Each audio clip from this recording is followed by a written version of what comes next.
audience members close their eyes. And in this area of your mind, imagine that you are standing in a doorway. The doorway of your office. It is the first day that you are open for business, and you are standing there looking out of the windows. The tables are ready. The lights are on. And you watch a car pull into the parking lot, and out steps your very first patient as a doctor. Go ahead and open your eyes. When your first patient steps out into the parking lot and you're standing there, the only thing you get to use, the only tool you get to use to reach that person is the words that come out of your mouth.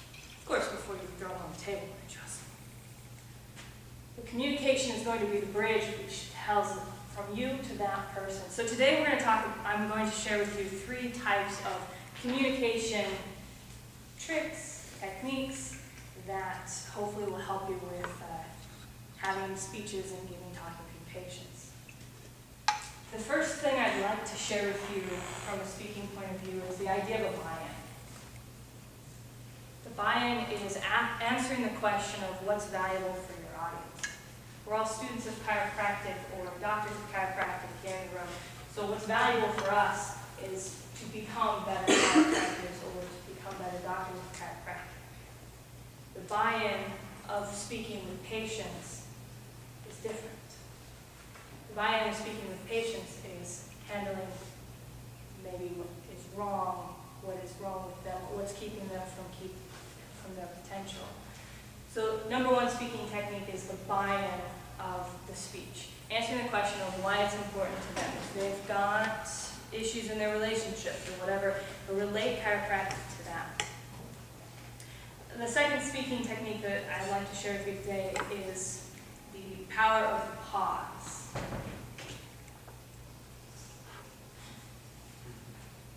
Giving a speech is kind of like being an artist, but an artist with words. So you have a tool bag with all of these different things that you can use.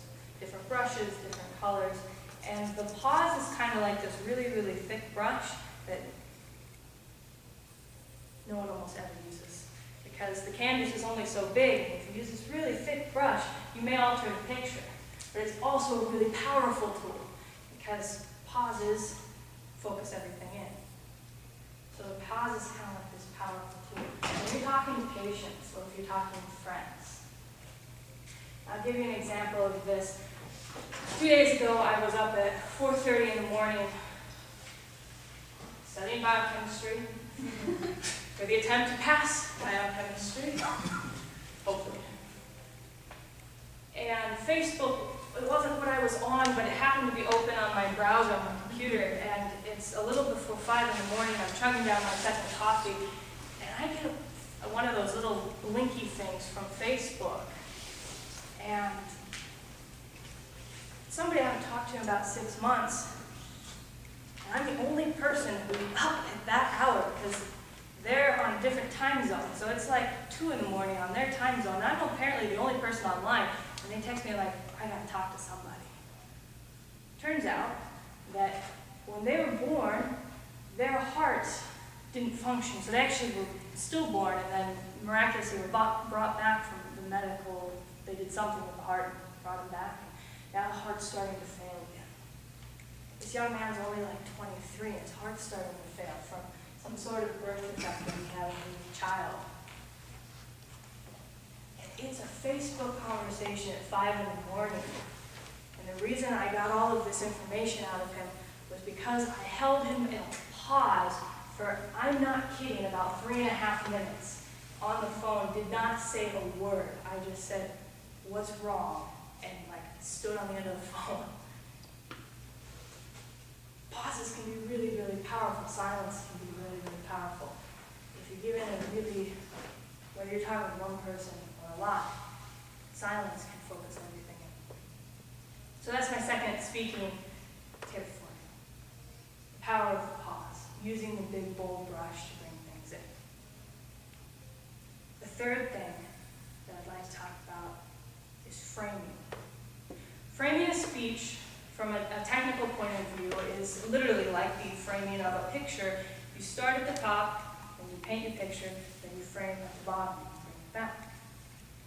Framing is nice because at the end of your speech, hopefully you can step away and your audience can remember one or two things, or your main points from your speech.